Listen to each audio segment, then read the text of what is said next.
어머니의 눈동자에 비친 그 두려움의 표정을 보았을 때 그 순간 나는 이미 이겼다는 것을 깨달았다. 28년 동안 나를 짓누르려 했던 그 여자가 이제 내 앞에 떨리는 손으로 차 잔을 잡고 앉아 있었다. 하얀 도자기 컵이 그녀의 입술에서 떨리고 있었고 그녀의 목소리가 떨리는 것처럼. 그리고 나는 몸을 숙여 속삭이며 이렇게 말했다. 이제 모두가 진실을 알게 될 거야. 그 비밀은 그녀를 사회적 죽음에 처하게 할 것이었고 내게는 삶의 통제권을 되찾아 줄 것이었다. 안녕하세요. 저는 수진입니다. 30세이며 서울에 살고 있고 오늘 여러분에게 들려드릴 이 이야기는 아마도 제 인생에서 가장 고통스러웠지만 동시에 가장 해방감을 준 경험일 것입니다. 만약 여러분도 어머니로부터 사랑받지 못했다고 느꼈다면, 끊임없이 비판받았다고 생각한다면, 자신의 집에서 이방인처럼 느꼈다면, 이 이야기는 여러분에게 익숙하게 느껴질 수도 있습니다. 왜냐하면 저도 정확히 그렇게 자랐기 때문입니다. 댓글 섹션에서 여러분의 경험을 공유해 주시면 감사하겠습니다. 제가 기억하는 가장 오래된 순간은 6살 때 학교 그림 대회에서 1등을 한 날이었습니다. 그때는 아직 희망을 잃지 않았습니다. 어머니 K융해의 사랑을 얻을 수 있을 거라고 믿었습니다. 작은 손에 금색 메달을 들고 집으로 달려가며 엄마, 엄마, 1등을 했어요. 반에서 가장 아름다운 그림을 제가 그렸어요. 라고 소리쳤을 때 엄마는 부엌에서 설거지를 하고 있었습니다. 머리를 돌리지 않고 차가운 목소리로 왜 그렇게 소리를 지르니? 이웃들이 들을 거야. 망신당할 거야. 라고 말했습니다. 그 후 손을 닫고 메달을 받아들며 그것을 살펴보듯 돌리며 이렇게 간단한 그림으로 1등을 하는 게 뭐가 대단한지 아마 다른 아이들은 전혀 노력하지 않았을 거야. 너도 그렇게 훌륭하지는 않아. 라고 말했습니다. 그날 처음으로 마음이 부서지는 것을 느꼈습니다. 6살의 저는 엄마가 왜 저를 사랑하지 않는지 이해하지 못했습니다. 여러분은 왜 엄마가 그렇게 행동했을까요? 그날 이후로 저는 어머니의 사랑을 얻기 위해 항상 더 많은 것을 해야 한다는 것을 깨달았습니다. 하지만 아무리 노력해도 결코 충분하지 않았습니다. 마치 경주 속에 있는 것처럼 느껴졌지만 결승선은 계속 멀어져만 갔습니다. 중학교 때 수학 시험에서 98점을 받았습니다. 반에서 가장 높은 점수였고 선생님도 저를 축하해 주셨습니다. 집으로 달려갔어요. 이번에는 어머니가 기뻐하실 거라고 생각했죠.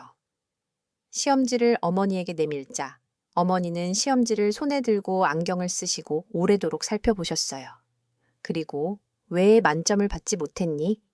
그 2점은 어디에 있니? 박씨 집안의 딸 수영은 항상 만점을 받는다고 하던데 왜 너는 그 아이만큼 열심히 하지 않니? 라고 말씀하셨어요.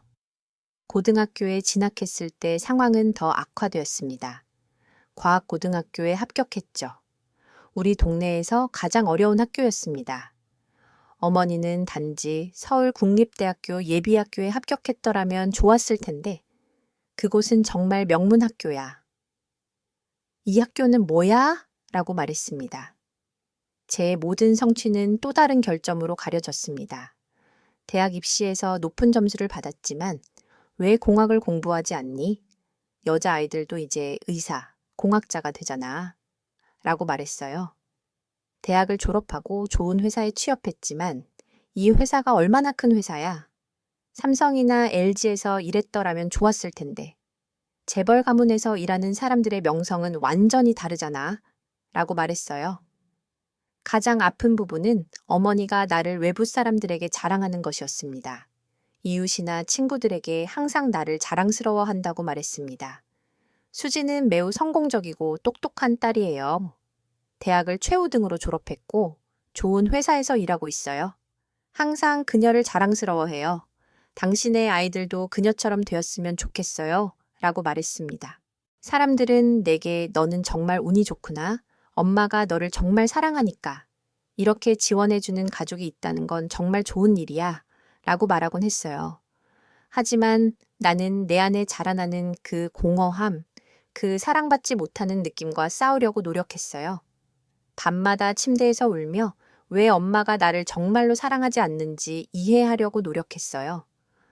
어린 시절 내내 나를 안아주지 않았어요. 사랑해! 라고 말한 적도 없었어요. 아플 때도 내 곁에 머물지 않았어요. 아프지 마. 일이 있어.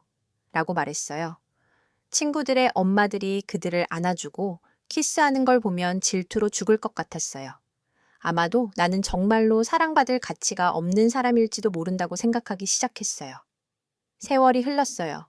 심리학 책을 읽고 치료를 받고 나를 이해하려고 노력했어요. 하지만 엄마와의 관계는 항상 같았어요. 거리감 있고 차갑고 비판적이었어요. 그리고 민호와 만났습니다. 이 만남은 제 인생의 전환점이 되었습니다. 그는 우리 회사의 소프트웨어 부서에서 일하고 있었습니다. 처음 봤을 때 가장 먼저 눈에 띈 것은 그의 눈동자에 담긴 따뜻함이었습니다. 그 따뜻함은 제 인생에서 한 번도 본 적 없는 것이었습니다. 처음 대화를 나눌 때 그는 저를 들었습니다. 정말로 들었습니다. 말을 끊지 않았고 판단하지 않았고 비판하지 않았습니다. 그저 들어주고 이해하려고 노력했습니다. 그날까지 아무도 저를 그렇게 주의 깊게 들어주지 않았습니다. 민호와 함께 보낸 첫 몇 달은 제 인생에서 가장 행복한 시기였습니다. 그는 저를 있는 그대로 받아들였습니다. 작은 실수를 용서해주고 성공을 진심으로 축하해 주었습니다. 처음으로 누군가가 저를 조건 없이 사랑한다는 것을 느꼈습니다. 그의 가족도 저를 자신의 딸처럼 맞아주었습니다. 민호의 어머니 전 부인이 저에게 처음 안겼을 때 눈물을 참을 수 없었습니다. 왜 울고 있니? 사랑하는 아이야. 라고 물었을 때 저는 그에게 진실을 말할 수 없었습니다. 30년 만에 처음으로 어머니의 따뜻한 안아주는 느낌을 받았습니다. 6개월 후 결혼 후화가 나왔습니다. 민호의 가족은 공식적으로 청혼식에 참석하고 싶어 했습니다. 이 소식은 제 어머니에게 큰 명예의 문제였습니다. 마침내 딸을 결혼시키게 되었기 때문입니다. 하지만 약혼했을 때 어머니는 변했습니다. 정확히 말하면 진정한 모습이 드러났습니다. 평소 비판적인 태도를 이제 민호에게도 돌리기 시작했습니다. 이 아이는 너에게 맞지 않아 수진이라고 말하기 시작했습니다. 그 가족은 그렇게 부유하지 않아. 아버지는 단지 작은 가게 주인일 뿐이야. 더 나은 사람을 찾을 수 있어. 너는 예쁘고 똑똑하고 좋은 직장이 있잖아. 왜 자신을 이 수준으로 낮추는 거야? 이런 말들을 듣기 시작했어요. 인생을 함께할 사람을 단지 물질적 관점에서만 보는 것이 얼마나 비열한 일인가요? 여러분은 이 문제에 대해 어떻게 생각하시나요? 의견을 듣고 싶어요. 계속 설명해 드릴게요. 민호가 우리 집에 왔을 때 그는 민호에게 차갑게 대했고 마치 그가 거기에 없는 것처럼 행동했어요. 그의 질문에 짧은 대답으로 넘어가고 미소조차 짓지 않았어요. 민호가 얼마나 예의를 차려도 어머니는 그를 받아들이지 않았어요. 어느 저녁 민호가 저에게 수진아, 아마도 엄마가 나를 좋아하지 않는 것 같아. 이 상황이 너도 힘들게 하고 있어. 아마도 이 약혼을 파기하는 게 나을지도 몰라. 나는 너를 슬프게 만들고 싶지 않아. 라고 말했어요. 그의 목소리에서 아픔을 느꼈어요. 그는 그렇게 친절하고 좋은 사람이라서 거절당하는 것조차 자신의 책임으로 받아들이고 있었어요. 그 순간 심장이 부서지는 듯 울고 싶었어요.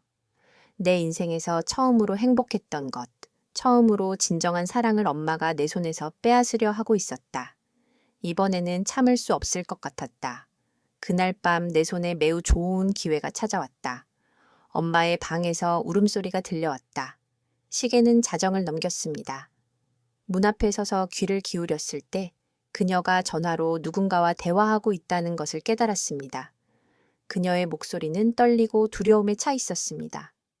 아니요, 아니요. 아무도 몰라야 해요. 너무 오랜 시간이 지났어요. 만약 수진이 알게 된다면 아니요, 이 비밀은 나와 함께 묻혀야 해요. 이제 아무도 진우를 기억하지 않아요. 그 누구도 그 밤을 모른다 라고 말하고 있었다. 문 앞에서 그대로 얼어붙어 있었다. 어머니는 어떤 비밀을 숨기고 계셨을까? 진우는 누구였을까? 그 이름을 한 번도 들어본 적이 없었다. 너도 늙었고 병들었어. 이제 이 문제를 다시 꺼내지 마. 부탁이야, 제발. 내 딸이 있는데 그녀의 인생을 망치지 마. 라고 어머니는 계속 말했다. 다음 주에 엄마가 출근했을 때 그녀의 방을 뒤지기로 결심했다. 그녀의 세월이 나를 실망시켰고 민호를 내 삶에서 제거하려 했고 결코 사랑하지 않았다는 것. 이제 내 인내심은 한계에 달했다. 이 비밀을 알아내야 했다. 옷장의 가장 위 선반에 오래된 신발 상자 안에 노란색으로 변한 편지들을 발견했다. 상자는 먼지가 쌓여 있고 잊혀져 있었다. 그 안에 종이 위에 쓰인 송을씨는 나를 수년 전으로 되돌려 주었다. 날짜는 1995년이었다. 어머니는 그때 22세였다. 사랑하는 경희야, 진우의 장례식에 참석했어. 그의 가족은 절망에 빠져 있었어.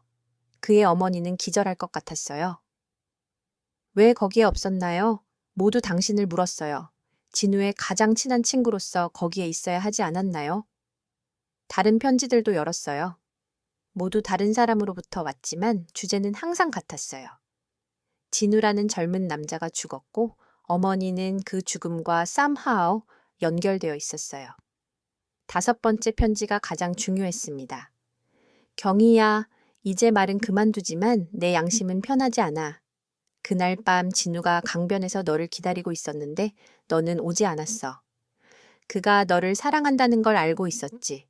하지만 너는 부유한 가문과 결혼하는 꿈을 꾸고 있었어. 진우는 가난한 농부의 아들이었고 너에게는 맞지 않았어. 그날 밤은 매우 추웠어. 진우는 수시간 동안 너를 기다렸다. 강변에서 넘어져 머리를 돌에 부딪혔다. 만약 네가 왔다면 아마도 구할 수 있었을 것이다. 하지만 너는 집에서 따뜻한 침대에서 자고 있었다. 이건 살인이 아니지만 양심 없는 행동이다. 너는 진우를 죽이지 않았지만 그의 죽음을 초래했다. 마지막 편지는 더 충격적이었고 단지 3년 전의 일이었습니다. 경희, 나는 강복순이에요.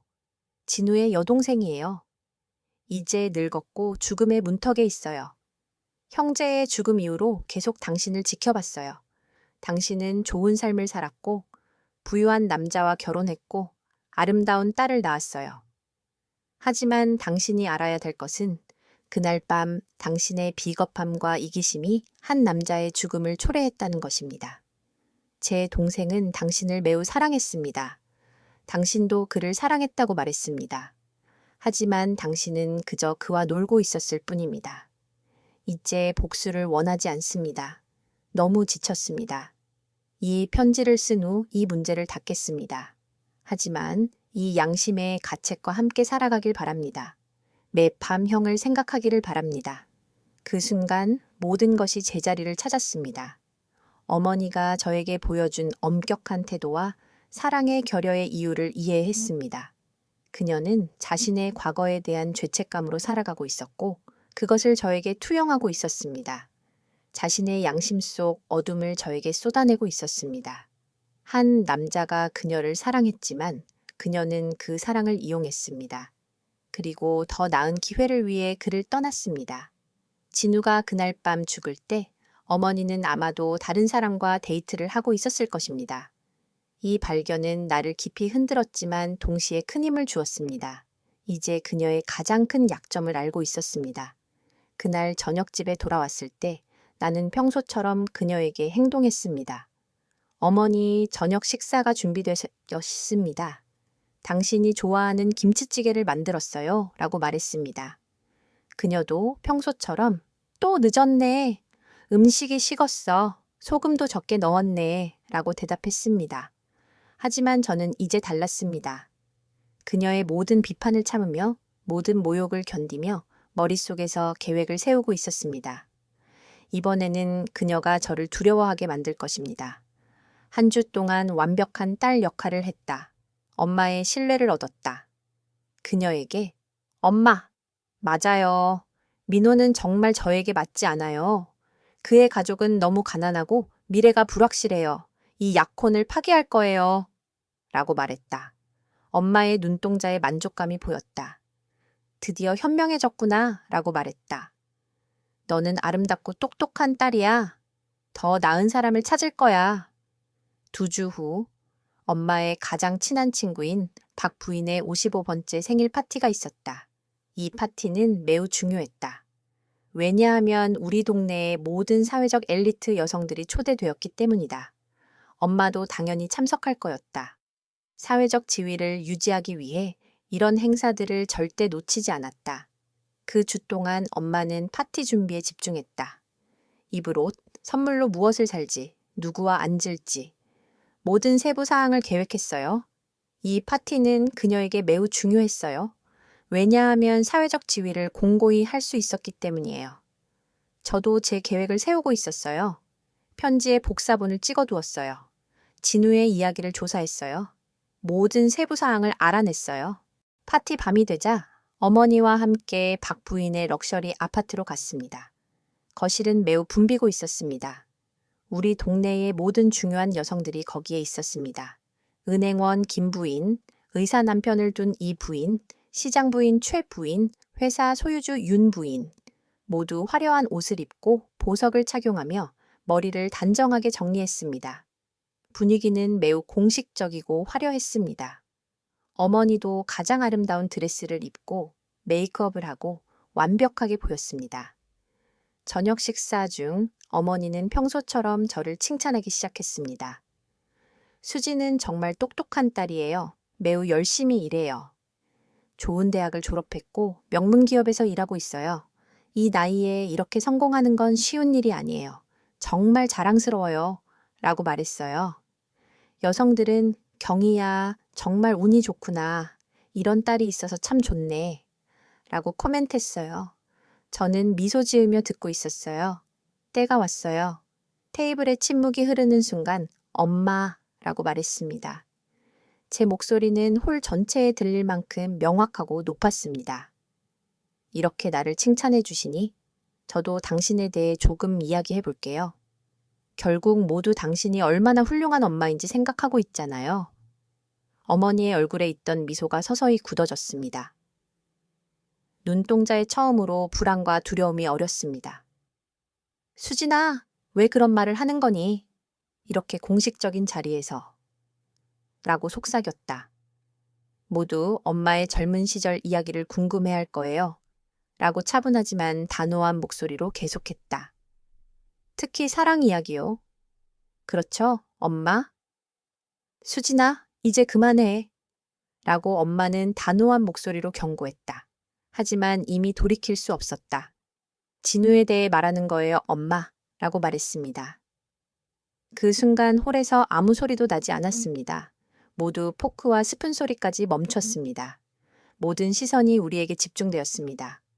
어머니의 얼굴은 새하얗게 변했고 거의 기절할 듯했다. 그가 누구예요, 수진? 박 부인이 궁금해하며 물었다. 어머니의 젊은 시절 사랑이었어요. 라고 차가운 목소리로 말했다. 그와 결혼을 생각했던 젊은 남자였죠. 더 부유한 남자를 찾을 때까지요. 조용히 해. 당장 조용히 해. 어머니가 일어나며 소리쳤다. 하지만 저는 계속 말했습니다. 진우는 가난한 농부의 아들이었어요. 어머니는 그를 사랑한다고 말했지만 사실 더 좋은 상대를 찾고 있었어요. 어느 밤 진우는 강변에서 그녀를 기다렸어요. 추운 겨울 밤이었죠. 어머니는 가지 않았어요. 카메라. 클로즈업. 어머니의 당황한 얼굴. 너 뭐라고 하는 거야? 이건 완전히 거짓말이야. 어머니가 소리쳤다. 하지만 그녀의 목소리가 너무 떨리고 있어서 모두가 그녀가 거짓말을 하고 있다는 걸 알았다. 진우는 그날 밤 강에 빠져 익사했어요. 라고 계속 말했다. 만약 어머니가 약속에 갔다면 아마도 구해질 수 있었을 거예요. 하지만 어머니는 집에서 따뜻하게 잠들어 있었다. 그 당시 더 부유한 남자와 데이트를 하고 있었기 때문이다. 거실에서 가벼운 비명소리가 들렸다. 여성들은 서로를 바라보았다. 이런 드라마는 TV에서만 보는 것이었다. 그 편지들은 아직도 어머니 방에 있다. 진우의 형이 쓴 편지들, 모든 것을 설명하는 편지들이다. 어머니는 테이블에 의지해 서려고 노력하고 있었다. 당신들, 이걸 믿지 마세요. 제 딸이 저에게 화가 나서 그런 말을 지어내는 거예요. 저는 결코 라고 말했지만 말을 마치지 못했다. 박 부인이 일어섰다. 경희, 이게 사실이야? 라고 물었다. 물론 아니야. 이건 완전히. 하지만 그 순간 엄마의 가방에서 꺼낸 편지 중 하나를 테이블에 놓았다. 이건 진우의 형제가 3년 전에 쓴 마지막 편지예요. 읽고 싶은 사람은 읽을 수 있어요. 이미 너무 늦었다. 모두가 의심스러운 눈빛으로 어머니를 바라보았다. 완벽한 어머니의 가면이 깨져버렸다. 어머니는 가방을 움켜쥐고 거실을 떠났다. 나는 그 뒤를 따라 달려갔다. 그날 밤 집에서 혼자 있을 때 어머니는 소파에 앉아 말없이 천장을 바라보고 계셨다. 몇 시간 동안 그 상태로 있었다. 결국 내 쪽으로 돌아보셨다. 눈이 붉게 충혈되어 있었다. 왜 그랬어? 라고 물으셨다. 목소리는 속삭임 같았다. 왜냐하면 당신은 수년간 나를 벌 주셨기 때문이에요. 라고 말했다. 내 자신의 죄책감으로 인해 나를 망쳤어. 내 어떤 성취도 너에게는 충분하지 않았어. 왜냐하면 너는 자신을 용서하지 않았기 때문이야. 진우를 잊지 못했기 때문에 나를 미워했어. 나는 너를 사랑해, 수진. 너는 내 딸이야. 라고 어머니가 말했다. 아니요, 어머니. 당신은 나를 결코 사랑하지 않았어요. 당신은 나를 당신의 양심의 고통의 희생양으로 만들었어요. 매일 나에게 고통을 주셨어요. 왜냐하면 당신도 고통을 겪고 있었기 때문이에요. 하지만 이제 이 모든 것은 끝났어요. 그날 밤 어머니는 모든 진실을 털어놓았다. 진우와 정말로 사랑에 빠졌던 것이다. 하지만 엄마의 가족은 이 관계에 반대했다. 엄마가 더 부유한 남자와 만나게 되자 진우를 떠났다. 그 마지막 밤 진우는 다시 한번 기회를 주자고 만나자고 제안했다. 엄마는 가지 않았다. 오늘 6개월 후 내 삶은 완전히 바뀌었다. 엄마는 이제 동네에서 모두가 말하는 사람이 되었다. 사회적 관계에서 그녀는 배제되었다. 완벽한 어머니의 이미지는 완전히 사라졌습니다. 이제 집 밖으로 나가는 것을 두려워합니다. 저는 민호를 찾았습니다. 우리의 약혼을 계속하기로 했어요. 라고 말했습니다. 그리고 어머니는 이제 이에 간섭할 수 없을 거예요. 민호는 매우 놀랐습니다. 하지만 수진, 이렇게 갑작스러운 변화와 어머니가 정말로 동의하셨나요? 어머니에게는 이제 선택의 여지가 없어요. 라고 말했습니다. 놀라운 것은 어머니와 제 사이가 서서히 나아지기 시작했다는 것입니다. 그녀는 이제 저를 있는 그대로 받아들이기 시작했습니다. 왜냐하면 숨길 자존심도 지키고 싶은 이미지도 남아있지 않았기 때문입니다. 인생은 때로 한밤에 모든 매듭을 풀어줄 신호를 줍니다. 그리고 그 줄을 당겨서 편안해집니다. 주변을 둘러보세요. 그 줄의 끝이 매우 가까이 있을지도 모릅니다.